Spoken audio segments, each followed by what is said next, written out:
నమస్తే, నా పేరు ప్రశాంతి. సీ న్యూస్ కు స్వాగతం. ముందుగా హెడ్లైన్స్ చూద్దాం. సెస్ ప్రమాద మృతుల కుటుంబాలకు 1 కోటి పరిహారం.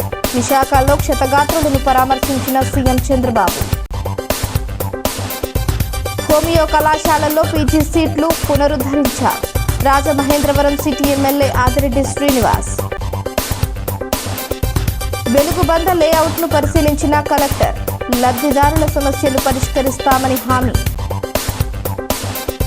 ఆర్యపురం బ్యాంకును సర్వనాశనం చేశారు. వైఎస్ఆర్సీపీ ప్రభుత్వంపై చల్లా శంకర్రావు ఫైర్. కోల్కతా ఘటనలో నిందితుడిని కఠినంగా శిక్షించాలి. ఐద్వా యూటీఎఫ్ సిఐటియు ఎస్ఎఫ్ఐ కొవ్వొత్తుల ర్యాలీ. అనకాపల్లి జిల్లా అచ్యుతాపురం సెస్ ప్రమాద బాధితులను ఆంధ్రప్రదేశ్ ముఖ్యమంత్రి నారా చంద్రబాబు నాయుడు పరామర్శించారు. గురువారం విశాఖపట్నం చేరుకున్న ఆయన నేరుగా మెడికవర్ ఆసుపత్రికి వెళ్లారు. అక్కడ చికిత్స పొందుతున్న క్షతగాత్రులను పరామర్శించి ఆరోగ్య పరిస్థితిని ఆరా తీశారు. ప్రమాదం జరిగిన తీరుపై అధికారులతో మాట్లాడారు. వైద్యులతో మాట్లాడి చికిత్స వివరాలను అడిగి తెలుసుకున్నారు. బాధితులతోనూ మాట్లాడి త్వరగా కోలుకునేలా ప్రభుత్వం అన్ని చర్యలు తీసుకుంటుందని, అండగా ఉంటామని భరోసా ఇచ్చారు. భయపడకుండా ధైర్యంగా ఉండాలని సూచించారు. అనంతరం బాధితుల కుటుంబ సభ్యులతో మాట్లాడారు. ఆ తర్వాత ఆసుపత్రి బయట సీఎం చంద్రబాబు మీడియాతో మాట్లాడారు. ఈ ప్రమాదంలో మృతి చెందిన వారికి 1 కోటి రూపాయల చొప్పున పరిహారం అందిస్తామని వెల్లడించారు. ఫార్మా కంపెనీల్లో జరిగిన ఘటన తీవ్రంగా కలిచివేసింది. ఈ ప్రమాదంలో 17 మంది మరణించగా 36 మందికి గాయాలయ్యాయి.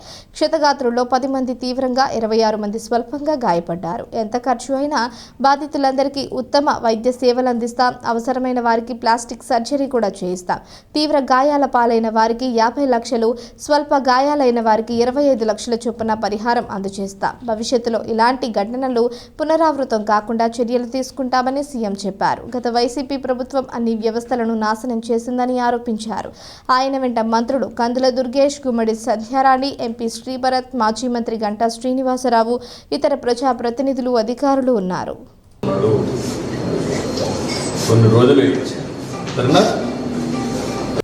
ఎన్డీఏ కూటమి ప్రభుత్వం రాష్ట్రంలో విద్యా వైద్యానికి పెద్దపీట వేస్తోందని రాజమండ్రి సిటీ ఎమ్మెల్యే ఆదిరెడ్డి శ్రీనివాస్ చెప్పారు.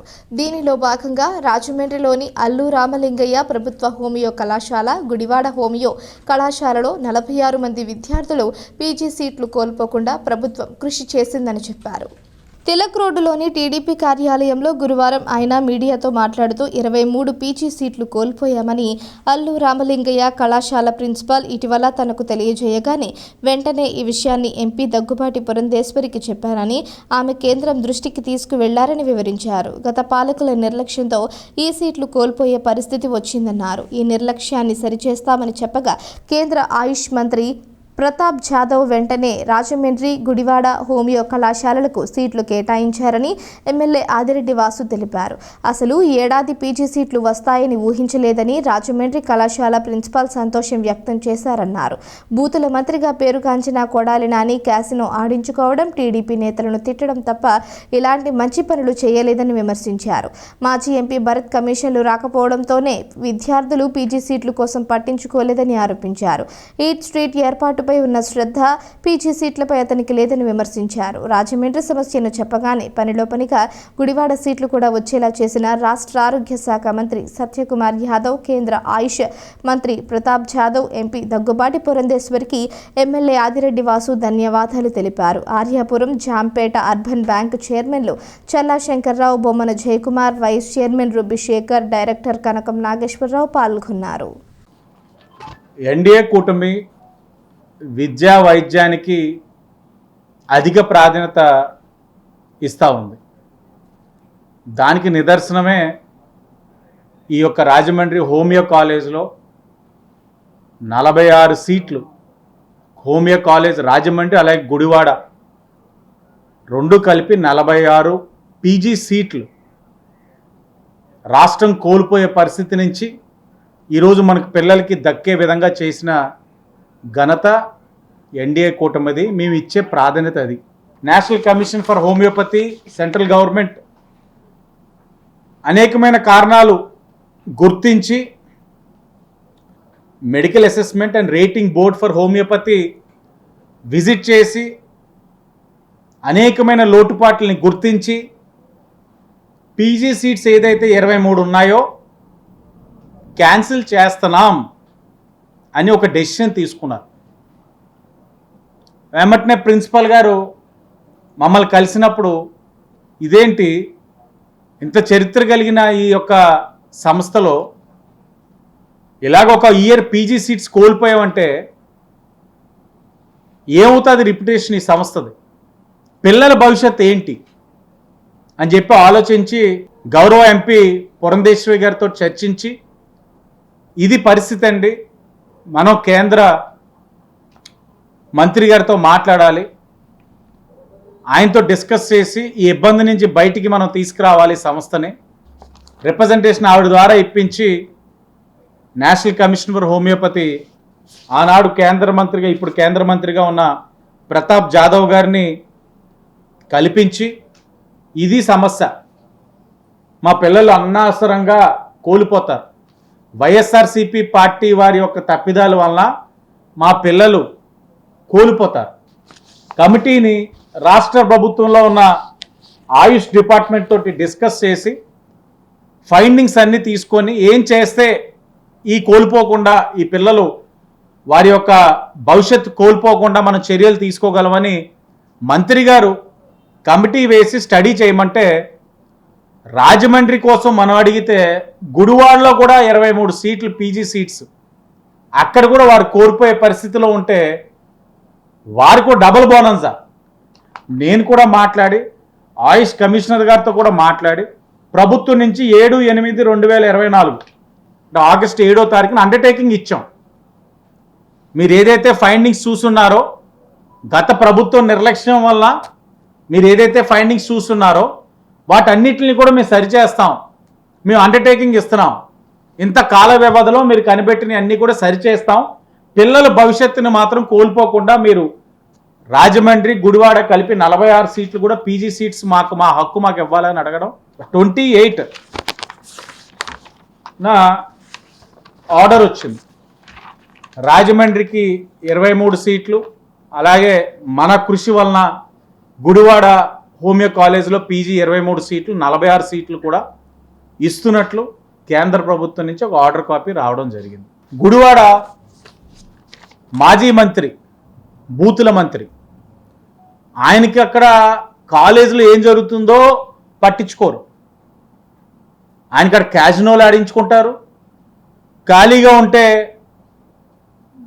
రోడ్లు విశాలంగా ఉన్నాయి కాబట్టి కారు వేసుకొని రాజమండ్రికి వస్తాడు, ఇక్కడ మమ్మల్ని తిడతాడు, కానీ అక్కడ పిల్లల భవిష్యత్తు గురించి మాత్రం ఆయన ఏం పట్టించుకోడు. కొడాలి నాని గారు లక్షల్లో మేము ఖర్చు పెట్టి చదువుకునే పరిస్థితి వద్దును, ఇది రావడం వల్ల మేము అందరం కూడా చాలా ధైర్యంగా ఉన్నామని చెప్పారు. ఇదే ఆలోచనతో ఎన్డీఏ కూటమి పనిచేస్తాం, వైసీపీ చేసిన తప్పిదాల నుంచి రాష్ట్రాన్ని ఒక్కొక్కటిగా సరిచేసుకుంటూ ముందుకి ఎన్డీఏ కూటమి వెళ్తుందని కూడా తెలియచేసుకుంటూ అందరికీ ధన్యవాదాలు. రాజానగరం మండలం వెలుగుబంద హౌసింగ్ కాలనీని హౌసింగ్ మున్సిపల్ కార్పొరేషన్ ఆర్డబ్ల్యూఎస్ అధికారులతో కలిసి కలెక్టర్ పి ప్రశాంతి సందర్శించి గృహ లబ్ధిదారులతో వారి సమస్యలపై క్షేత్రస్థాయిలో అవగాహన కల్పించుకున్నారు. గృహ లబ్ధిదారుల సమస్యలన్నీ పరిష్కరిస్తామని, ప్రాధాన్యతా క్రమంలో అందరికీ ఇళ్ల నిర్మాణం పూర్తి చేస్తామని భరోసా ఇచ్చారు. ఈ సందర్భంగా కలెక్టర్ పి ప్రశాంతి మాట్లాడుతూ వెలుగుబంద లేఅవుట్ గృహ లబ్ధిదారులు సమస్యలు పరిష్కారం కోసం చర్యలు తీసుకోవడం జరుగుతుందన్నారు. ఈ లేఅవుట్లలో మరింత మంది లబ్ధిదారులు ఇళ్ల నిర్మాణాలు చేపట్టే దిశగా అవగాహన కల్పించాల్సిందిగా క్షేత్రస్థాయి అధికారులకి సిబ్బందిని కలెక్టర్ ఆదేశించారు. ప్రభుత్వం దృష్టికి మీ సమస్యలు తీసుకుని వెళ్లి పరిష్కారం అయ్యే విధంగా చర్యలు తీసుకోవడం జరుగుతుందన్నారు. పేద మధ్య తరగతి ప్రజల సొంతింటి కలను నెరవేర్చే దిశగా జిల్లాలో గృహ నిర్మాణ పథకాలను వేగవంతం చేయడానికి అన్ని చర్యలు తీసుకుంటామని తెలిపారు. కలెక్టర్ వెంట housing PD R Krishna Naik, RWS ఎస్ఈడి బాలశంకర్రావు, డిఈ సూరిబాబు తదితరులు పాల్గొన్నారు. రాష్ట్రంలోనే ప్రతిష్టాత్మకమైన ది ఆర్యాపురం కోఆపరేటివ్ అర్బన్ బ్యాంకును వైఎస్ఆర్ కాంగ్రెస్ పార్టీ ప్రభుత్వ హయాంలో గత పాలకులు ఇష్టానుసారం దోచుకుని తినేశారని, వారి దోపిడీకి సహకరిస్తూ సహకార శాఖ అధికారులు అంతిన కాడికి పనులు చక్కబెట్టుకుని ఖాతాదారులకు తీవ్ర నష్టం కలిగేలా చేశారని చైర్మన్ చల్లా శంకర్రావు దుయ్యబట్టారు. స్థానిక తిలక్ రోడ్లో ఉన్న టీడీపీ కార్యాలయంలో జరిగిన మీడియా సమావేశంలో ఆయన మాట్లాడుతూ గత 5 ఏళ్లుగా ఎన్నికలు జరగకుండా చేసి మాజీ ఎంపీ తనకు నచ్చిన వారికి పదవులు కట్టబెట్టడంతో వారు బ్యాంకును అడ్డాగా చేసుకుని అన్ని విధాలుగా దోచుకున్నారని మండిపడ్డారు. రాష్ట్రాన్ని జగన్ నాశనం చేసి పెద్ద గొయ్యి పెడితే ఇక్కడ స్థానిక ఎంపీ బ్యాంకుకు పెద్ద గొయ్యి పెట్టాడని మండిపడ్డారు. ఈ పరిస్థితిని చక్కదిద్దడానికి ఏడాదికి పైగానే సమయం పట్టే అవకాశం ఉందన్నారు. కూటమి ప్రభుత్వం అధికారంలోకి రాగానే ఎమ్మెల్యే ఆదిరెడ్డి వాసు ఎన్నికలు నిర్వహించడం, ఖాతాదారులు తమకు పట్టం కట్టారని తెలిపారు. రాజకీయంగా బ్యాంకును వాడుకుని సుమారు ₹1,70,00,000 మేరకు నిధులు దుర్వినియోగం చేయడంపై విచారణ జరిపి దోషులను కఠినంగా శిక్షిస్తామని వెల్లడించారు. ప్రజల డబ్బుకి ధర్మకర్తలుగా ఉండాల్సిన బ్యాంకు పాలకులు ఇక్కడే తిష్టవేసి బిర్యానీలు తింటూ గిఫ్ట్ల పేరుతో డబ్బు నొక్కేశారని ఆగ్రహం వ్యక్తం చేశారు. ఇక అదే అదనుగా సీఈఓ కూడా వారికి సహకరిస్తూ రిటైర్ అయిపోయిన గత 18 నెలలుగా నెలకు ₹1,60,000 జీతంగా తీసుకుంటున్నారని ఆరోపించారు. స్థానిక ఎంపీతో ఉన్న బంధుత్వంతో ఆమెను అక్కడే కొనసాగిస్తున్నారని విమర్శించారు. గత పాలకుల తీరు కారణంగా ఏ గ్రేడ్లో ఉన్న బ్యాంక్ శాప్లోకి అంటే బ్లాక్ లిస్టులోకి వెళ్లిపోయిందన్నారు. అన్నిటినీ ప్రక్షాళన చేస్తామని చల్లా శంకర్రావు చెప్పారు. ఎవరి పని వాళ్ళు చేసుకుంటారు. ఈ 5 సంవత్సరాల్లోనే మొత్తం మన సంబంధించిన ఎంపీ గారు కానీ వాళ్ళ యొక్క ప్రతినిధులు వీళ్ళందరూ కూడా రోజు కూడా ఈ బ్యాంకు మా సొంతం అన్నట్టుగా బిహేవ్ చేసి వాళ్ళు ఇష్టారాజ్యంగా ఆ బ్యాంకును వాడుకున్నారు. అప్పుడు అది పెద్ద గొయ్యి అయిపోయి ఉంది. మన ఆంధ్రప్రదేశ్ ఎలాగైతే గొయ్యి తవ్వి ఉంచారో జగన్మోహన్ రెడ్డి గారు, అలాగే ఇక్కడ కూడా గొయ్యి అయ్యి ఉంది. ఈ గొయ్యిని తవ్వాలంటే మాకు 1 సంవత్సరం పడుతుంది. డెవలప్మెంట్ అనేది తర్వాత అంత టైం పడుతుంది. ఇంకేదంటే జాంపేటకి ఇనీస్పేటకి అది లేదు. ఇంకేదంటే వాళ్ళు ఎలక్షన్ అయ్యేటప్పటికి వాళ్ళు ఇంకా ఉన్నారు, మొత్తం డైరెక్టర్లు అందరూ ఉన్నారు కనుక ఆ పప్పులు అక్కడ సాగలేదు. అందువల్ల ఏంటంటే ఇక్కడ 5 సంవత్సరాలు మాకు గ్యాప్ వచ్చేసింది, ఎలక్షన్ జరగలేదు. ఇలాగే ఈ ఒక రాజమండ్రికి ఎంతో గొయ్యిని ముందు పూడ్చడానికి మాకు 1 సంవత్సరం పడుతుంది. ఇంకేదంటే బ్యాంక్ని ఎప్పుడూ కూడా చరిత్రలో ఏ గ్రేడ్లో ఉండేది, అలాంటిది వాళ్ళ శాప్లోకి వెళ్ళిపోయింది. అంటే ఇంచుమించు బ్లాక్ లిస్ట్లో పెట్టారు ఆర్యపురం కోఆపరేటివ్ బ్యాంక్. చాలా అన్నీ మీకు మరలా ఇంకొక దాంట్లో 1 నెల రోజుల్లో చాలా వరకు క్లారిటీ వస్తుంది. అవన్నీ నేను మీ అందరికీ సోదరులందరికీ కూడా నేను తెలియపరుస్తాను. ఏమి మొత్తం కోల్పోయింది ఆర్యపురం బ్యాంకు ఉన్న 5 సంవత్సరాల్లో, ఎంత నష్టపోయింది, ఎన్ని కోట్ల రూపాయలు నష్టపోయింది బ్యాంకు, కోట్ల మీదే పోయిందండి. కలకత్తా ఆర్జికర్ హాస్పిటల్ వైద్య విద్యార్థినిపై అత్యాచారం, హత్య చేసిన నిందితులను కఠినంగా శిక్షించాలని కోరుతూ ఐద్వా, యూటీఎఫ్, సిఐటియు, ఎస్ఎఫ్ఐ సంఘాల ఆధ్వర్యంలో స్థానిక కంబాల చెరువు జంక్షన్ నుంచి ఆజాద్ చౌక్ వరకు కొవ్వొత్తులతో ర్యాలీ నిర్వహించారు. మహిళలు, విద్యార్థినులు పెద్ద ఎత్తున నినాదాలు చేస్తూ ర్యాలీలో పాల్గొన్నారు. ఈ ర్యాలీని ఉద్దేశించి యూటీఎఫ్ రాష్ట్ర కార్యదర్శి అరుణకుమారి, విజయ్ గౌరి, ఐద్వా నాయకులు సావిత్రి, శ్రవంతి మాట్లాడుతూ పశ్చిమ బెంగాల్ రాష్ట్ర ప్రభుత్వం నిందితులను రక్షించేందుకు ప్రయత్నిస్తున్న విషయాన్ని సుప్రీంకోర్టు ప్రశ్నలలో స్పష్టమైందని తెలిపారు. ఆసుపత్రిలో జరుగుతున్న ఘోరాలు బయటికి రాకూడదనే ఉద్దేశపూర్వకంగానే వైద్య విద్యార్థిని హతమార్చడం కోసం అత్యాచారం చేశారని అనుమానం వ్యక్తం చేశారు. ఆసుపత్రిపై మూకదాడిని ప్రోత్సహించిన రాజకీయ నాయకులను, దాడి చేసిన వారిని తక్షణం అరెస్టు చేయాలని డిమాండ్ చేశారు. నిర్భయ ఘటన తర్వాత కూడా వేల మంది మహిళలపై అత్యాచారాలు కొనసాగుతున్నాయని ఆందోళన వ్యక్తం చేశారు. దేశానికి వన్నె తెచ్చిన రెజ్లర్లపై లైంగిక వేధింపులకు పాల్పడింది కూడా బీజేపీ నాయకులేనని గుర్తు చేశారు. ఈ కార్యక్రమంలో యూటీఎఫ్ నాయకులు పి జయకర్, ఏ షరీఫ్, జె రూపస్, రవిబాబు, ప్రకాష్, ఐద్వా నాయకులు సరీనా, సుధా, ఎస్ఎఫ్ఐ నాయకులు భాస్కర్, రాజా, కనక, సాహితీ, సిఐటియు నాయకులు వెంకటలక్ష్మి, రామలక్ష్మి, టి అరుణ్, ఎస్ఎస్ మూర్తి, పిఎస్ఎన్ రాజు, బి పవన్, పూర్ణిమరాజు, రాంబాబు తదితరులు పాల్గొన్నారు.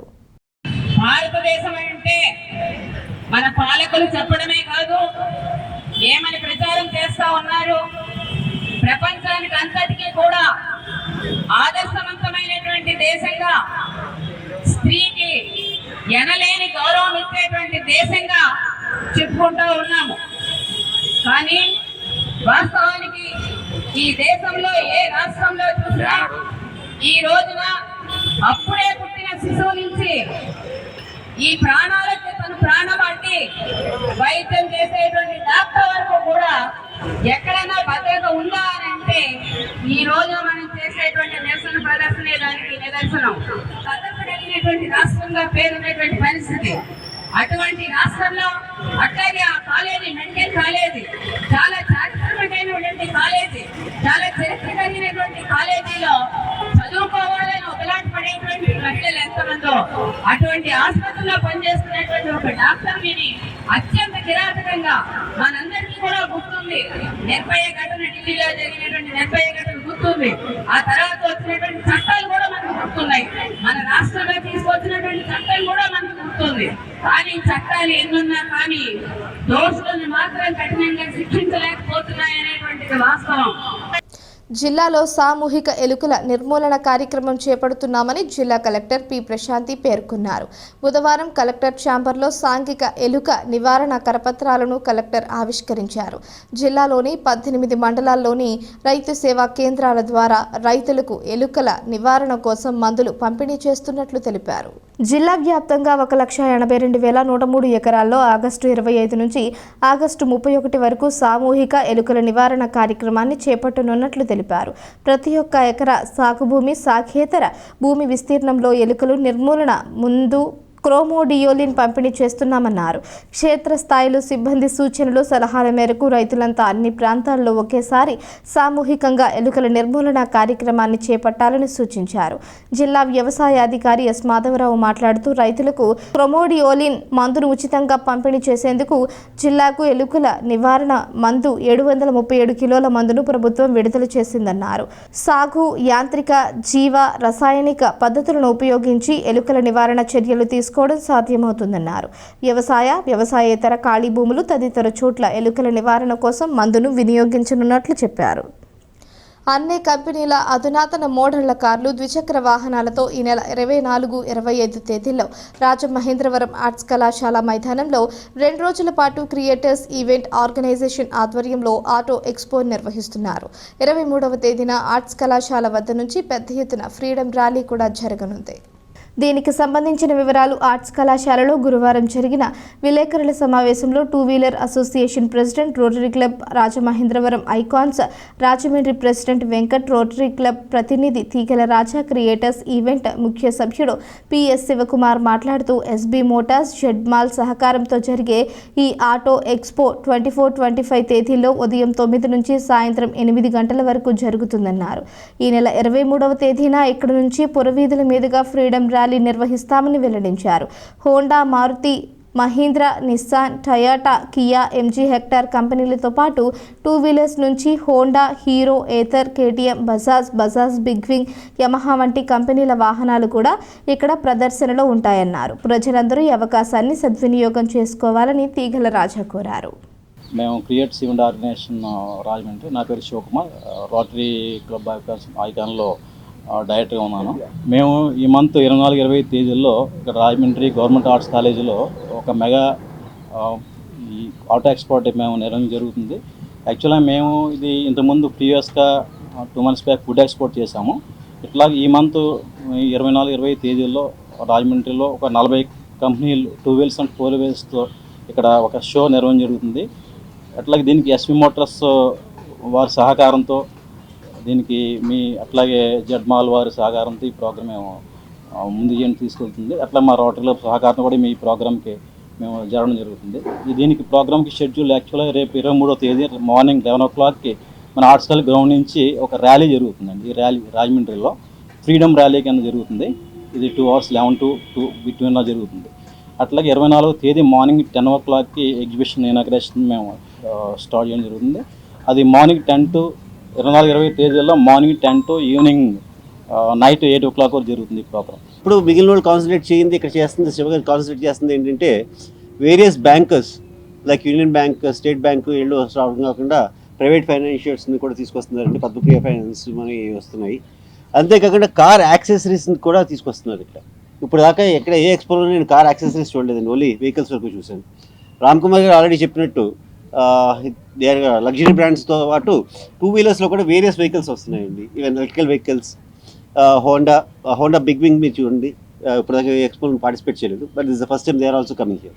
తనదైన శైలిలో ఒక్కొక్క షోరూమ్ని కలుసుకుంటూ ఈ యొక్క తను చేసే ఎక్స్పోని వివరిస్తూ వారి యొక్క కంపెనీల నుంచి సమ్మతం తీసుకుని ఈ రోజున ఒక 15 కంపెనీలు కార్లు, అలాగే ఒక 10 కంపెనీలు స్కూటర్లో కాకుండా కొన్ని బ్యాంక్స్ని కూడా ఇక్కడే పెట్టి మరి ఎక్స్పోని ప్రజలందరికీ లేటెస్ట్ మోడల్స్ ఏమున్నాయి, దానికి సంబంధించిన ఫీచరైజేషన్లు ఏమున్నాయి కూడా ఇక్కడ ప్రజెంటేషన్ చేసే విధానంగా చేస్తూ, దాంతోపాటు పర్చేజింగు అదే రకంగా ఓల్డ్ వెహికల్స్ ఏమున్నా స్పాట్లో వాళ్ళు ఇచ్చి కొత్త బళ్ళు తీసుకునేలా కూడా ఏర్పాట్లు చేశాడు.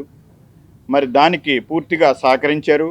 ఆంధ్రప్రదేశ్ హౌసింగ్ కార్పొరేషన్ మాజీ chairman Rajamahendravaram urban development authority మాజీ చైర్పర్సన్ వైఎస్ఆర్ కాంగ్రెస్ పార్టీ నాయకురాలు మేడపాటి షర్మిలారెడ్డి రాష్ట్ర మాజీ ముఖ్యమంత్రి వైఎస్ఆర్ కాంగ్రెస్ పార్టీ అధినేత వైఎస్ జగన్మోహన్ రెడ్డిని తాడేపల్లిలోని ఆయన నివాసంలో మర్యాదపూర్వకంగా కలుసుకున్నారు. రక్షాబంధన్ సందర్భంగా జగన్మోహన్ రెడ్డికి రాఖీ కట్టి ఆశీర్వాదం తీసుకున్నారు.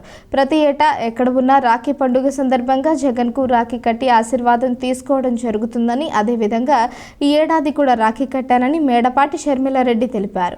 ఆయనకు చాక్లెట్ తినిపించి ఫోటో దిగారు. త్వరలోనే మళ్లీ రాష్ట్రంలో వైఎస్ఆర్ కాంగ్రెస్ పార్టీ అధికారంలోకి రావడం ఖాయమని ధీమా వ్యక్తం చేశారు. రాజానగరం నియోజకవర్గంలో వ్యవసాయం పండగ చేస్తానని హామీ ఇచ్చిన ఎమ్మెల్యే బత్తుల బలరామకృష్ణ అన్నమాట నిలబెట్టుకునే దిశగా అమరావతి సచివాలయంలో రాష్ట్ర నీటిపారుదల శాఖ మంత్రి నిమ్మల రామానాయుడిని మర్యాదపూర్వకంగా కలిసి పలు సమస్యలపై చర్చించారు. అన్ని పథకాల ప్రస్తుత పరిస్థితులను మంత్రికి వివరించారు. కాలువలు, ఉపకాలువలు, పూడికితీత, జంగల్ క్లియరెన్స్, డిసిల్టేషన్, తూటు తొలగింపు పనులు, సూరంపాలెం రిజర్వాయర్ కాలువ పనులు, గాధరాడ, కాటవరం లిఫ్ట్ ఇరిగేషన్ పునరుద్ధరణ పనులు, బొబ్బిల్లంక పంపింగ్ స్కీమ్ రెండవసారి టెండర్ పిలవడానికి పరిపాలన ఆమోదం, బొబ్బిల్లంక నుంచి పురుషోత్తమపట్నం వరకు గోదావరి బండ్ రోడ్ అభివృద్ధి పనులను సత్వరం చేపట్టాలని వినతి పత్రం అందజేశారు. అన్ని విషయాలపై అధికారులతో చర్చించి నిధులు విడుదల, పనుల ప్రారంభోత్సవానికి చర్యలు చేపడతామని మంత్రి నిమ్మల రామానాయుడు భరోసా ఇచ్చారని ఎమ్మెల్యే బత్తుల తెలిపారు. రాజమహేంద్రవరం డివిజన్ పరిధిలో 96% CCRC కార్డులు నమోదు, 48,000 ఎకరాల్లో ఈ పంట నమోదు జరిగిందని జిల్లా జాయింట్ కలెక్టర్ ఎస్ చిన్నరాముడు పేర్కొన్నారు. ఆర్టీఓ కార్యాలయంలో వ్యవసాయ అనుబంధ పౌర సరఫరాల శాఖ అధికారులతో, కొవ్వూరు డివిజన్ మండల తహసీల్దార్లతో జేసీ సమీక్ష సమావేశం నిర్వహించారు. ఈ సందర్భంగా ఆయన మాట్లాడుతూ డివిజన్ పరిధిలో ఈ పంటలో భాగంగా వ్యవసాయ రంగంలో 85,684 ఎకరాలు, హార్టికల్చర్ రంగంలో 50,372 ఎకరాలు సాగు విస్తీర్ణంలో ఉందన్నారు. సదరు సాగు భూములను ఈ క్రాప్లో ప్రభుత్వం అమలు చేసే రాయితీలు, సబ్సిడీ నమోదు ద్వారా వ్యవసాయ అనుబంధ శాఖల్లోని అన్ని పథకాలకు ప్రామాణికంగా తీసుకోవాలన్నారు. జిల్లాలో 100% CCRC కార్డులు లక్ష్యంలో 53,060కి గాను 50,907 మందికి జారీ చేసినట్లు తెలిపారు. ఈ క్రాప్ బుకింగ్లో 1,36,056 ఎకరాలకు గాను 48,000 ఎకరాల్లో నమోదు చేయగా బిక్కవోలు 59%, గోకవరం 54% సాధించగా సీతానగరం 15%, రాజమండ్రి రూరల్ 16% సాధించి దిగువ స్థానంలో ఉన్నాయన్నారు. ప్రథమ స్థానంలో ఉన్న వారి నుంచి స్ఫూర్తి పొందాలని పేర్కొన్నారు. రెవెన్యూ డివిజనల్ అధికారి KL శివజ్యోతి, జిల్లా పౌర సరఫరాల అధికారి P విజయభాస్కర్, వ్యవసాయ అధికారి S మాధవరావు, B సుజాత కుమారి, పౌర సరఫరాల జిల్లా మేనేజర్ T రాధిక తదితరులు పాల్గొన్నారు. రైతు బజార్లో కూరగాయలు విక్రయించే ఒక రైతు తన దాన గుణాన్ని చాటుకున్నాడు. పేదల ఆకలి తీర్చడానికి రాష్ట్రంలో కూటమి ప్రభుత్వం ఇటీవల ప్రారంభించిన అన్న క్యాంటీన్లకు తన వంతుగా 10,000 రూపాయల విరాళాన్ని చెక్కు రూపంలో సిటీ ఎమ్మెల్యే ఆదిరెడ్డి శ్రీనివాస్కు అందజేశారు. ఈ రైతు స్ఫూర్తితో మరింత మంది ముందుకు రావాలని ఎమ్మెల్యే కోరారు. స్థానిక టీడీపీ కార్యాలయంలో అన్న క్యాంటీన్ కోసం క్వారీ మార్కెట్ సెంటర్లోని రైతు బజార్కు సీతానగరం మండలం కోనవరం గ్రామానికి చెందిన అంగారపు శ్రీను 10,000 రూపాయల విరాళాన్ని ఎమ్మెల్యే ఆదిరెడ్డి శ్రీనివాస్కు అందజేశారు. ఆయన మాట్లాడుతూ తమ గ్రామంలో ఏ జాతర జరిగినా అన్న సంతర్పణకు బియ్యం ఇస్తూ ఉంటామని, అయితే అన్న క్యాంటీన్ల ద్వారా ఎక్కువ మంది పేదల ఆకలి తీర్చుతున్న ప్రభుత్వానికి తన వంతుగా ఈ ఆర్థిక సాయం అందించారని తెలిపారు. ఈ చెక్కును కార్పొరేషన్ కమిషనర్కు అందజేస్తామని ఆదిరెడ్డి తెలిపారు. వార్తలు ముగించే ముందు హెడ్లైన్స్ మరోసారి. సెస్ ప్రమాద మృతుల కుటుంబాలకు కోటి పరిహారం. విశాఖలో క్షతగాత్రులను పరామర్శించిన సీఎం చంద్రబాబు. హోమియో కళాశాలల్లో PG సీట్లు పునరుద్ధరించారు. Rajamahendravaram city MLA Adireddy Srinivas. వెలుగుబంద లేఅవుట్ను పరిశీలించిన కలెక్టర్. లబ్ధిదారుల సమస్యలు పరిష్కరిస్తామని హామీ. ఆర్యపురం బ్యాంకును సర్వనాశనం చేశారు. వైఎస్ఆర్సీపీ ప్రభుత్వంపై చల్లా శంకర్రావు ఫైర్. కోల్కతా ఘటనలో నిందితుడిని కఠినంగా శిక్షించాలి. హైడ్రా, యూటీఎఫ్, సిఐటియు, ఎస్ఎఫ్ఐ కొవ్వొత్తుల ర్యాలీ. ఈ వార్తలు ఇంతటితో సమాప్తం. తిరిగి ప్రసారమయ్యే సీ న్యూస్లో మళ్ళీ కలుసుకుందాం. అంతవరకు సెలవు. నమస్కారం.